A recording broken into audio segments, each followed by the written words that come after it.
Hello, business builders. Welcome to Business for Breakfast, where business is the most important meal of the day. I'm your host, Aaron Novinger, and today we're talking about partnerships. Partnerships in particular, because called today with one of our clients, and we had an issue. I say an issue. It wasn't really an issue. It was more of a frustration that she was having specifically with her business partner. And this is so key because you know that on Business for Breakfast, this is everything and anything to do with venti business. Venti business, we know, does not mean large, because at Starbucks, it means 20, right? 20, basically 1 to 20 employees, the mom and pop business, right? Whenever we get into business with somebody, we oftentimes don't realize the significance of the relationship, okay? And here's what I'm saying. This is key. You have to remember, all partnerships are bad marriages. All business partnerships are bad marriages. And I can tell you, one of the great things about being married is we get to have some fun, right? Okay. There ain't no wink, wink in business partnerships unless you're in partners with your wink, wink, right? So most partnerships that people have are not with their spouse. It's other business relationships. And I'm trying to tell you, to long-term, let me slow this down a little bit. The key to long-term relationships boils down to one thing, one word actually, and that word is resentment.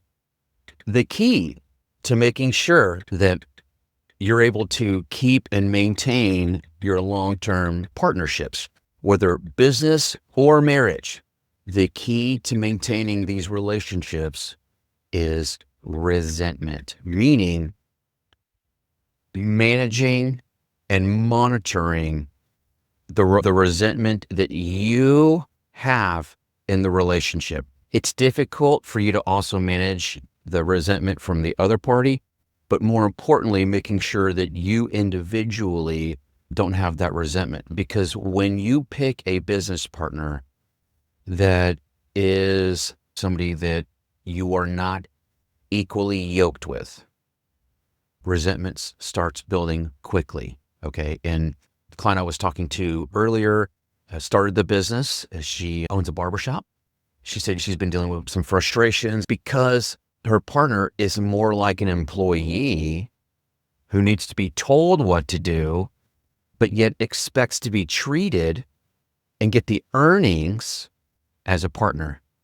Now, as I'm saying that, as you're sitting there, are you thinking about your partnerships, your relationships? Because that tends to be the resounding theme so often whenever we're in that place of having partnerships. I've got a really good track record of keeping long-term relationships, business and personal. And it's because I'm very intentional to make sure that don't have any resentment in the relationship. Meaning, if I have a frustration, I don't stuff it. I talk about it. You'd think as I'm talking that the person that's at fault here is the person who is dealing with the resentment because they're not communicating.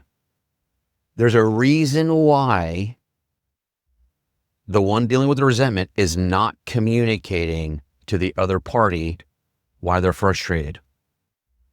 And this is key, because when you actually understand this, the light bulb goes off.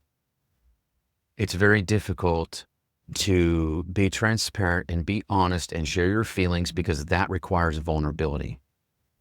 And to do that means that you have to be able to trust the person. Both of them had 2 sets of divorced parents. That's how it was with us growing up. But this was key because in both circumstances, you had one of the parents who was dealing with frustrations and resentment, who could not communicate that to the other partner in the relationship because the other partner was passive aggressive and manipulative. So people that get triggered whenever you have difficult conversations, it doesn't take very many times for you to say, hey, can we have a difficult conversation? Hey, peace and love, but I need to talk to you about something. When you're talking to somebody that doesn't deal with passive aggressive tendencies or that doesn't deal with anger management issues, and so they're always blowing up and getting triggered, and of course blaming you for their inability to control their emotions, which is typically something that we learn as kids, or somebody ends up, tell me if this doesn't happen to you. You're frustrated about something that somebody is doing. You want to be the adult. You want to have the conversation. Hey, can we talk about something that's bothering me? Sure. Hey, whenever we're in the situation and I say this and then you do this, it makes me feel like this. If you wouldn't do that, I wouldn't do this.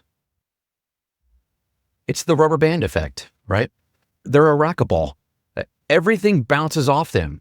Therefore, to take accountability on, they have nothing to look at introspectively because, again, they did nothing wrong.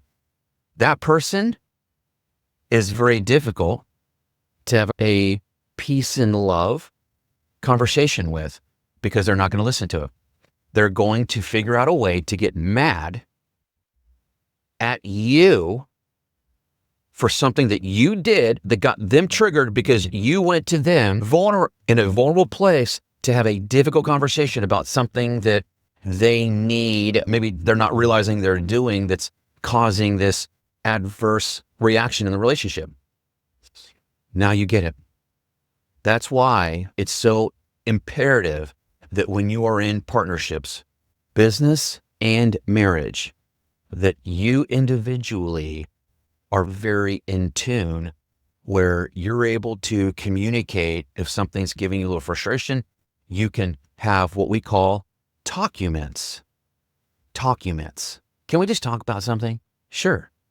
So as long as you're in a relationship where you can have an individual that you can talk about, but oftentimes, and I always say resentment is built one brick at a time. It's a wall that gets built one brick at a time. And the problem is that when the last brick is placed on the wall, the relationship is over. It's over. There's nothing that can be done. You can't go back. There's no counseling. There's no therapy. There's no, I'm so sorry, give me another chance. It does not exist. Once the last brick of resentment is placed in the wall, the relationship is over. And I'd say 95% of the time, the resentment is there because one or both of the individuals in the relationship do not have the ability to have difficult conversations where they can just listen, take stock of their behavior, own it, apologize, and say, you know what? Thanks for bringing that up. Now, here's the kicker. And this is why it's so important because you guys remember Robert De Niro's character, right? The circle of trust, right? You got to have that circle of trust. The thing is, the circle of trust is so important because all of us deal with cognitive dissonance.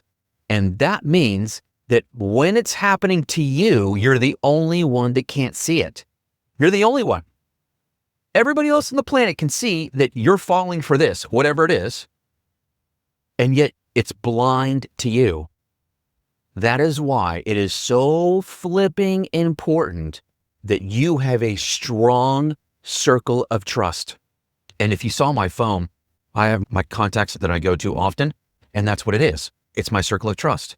So my encouragement to you guys know everything I'm talking about here is to help you as a venti business owner succeed and do and kill it, not only in your business, but personally as well. Because we all know that success is not just about the business, success is about personal as well, professional and personal success. So with that, I wanted to wish you guys an amazing day. I want you to get out there. I want you to be encouraged. And what do we always say? Look, Let's not talk about it. Let's go do it. So you guys have an amazing day, and you know what time it is. It's time to get to work. Base.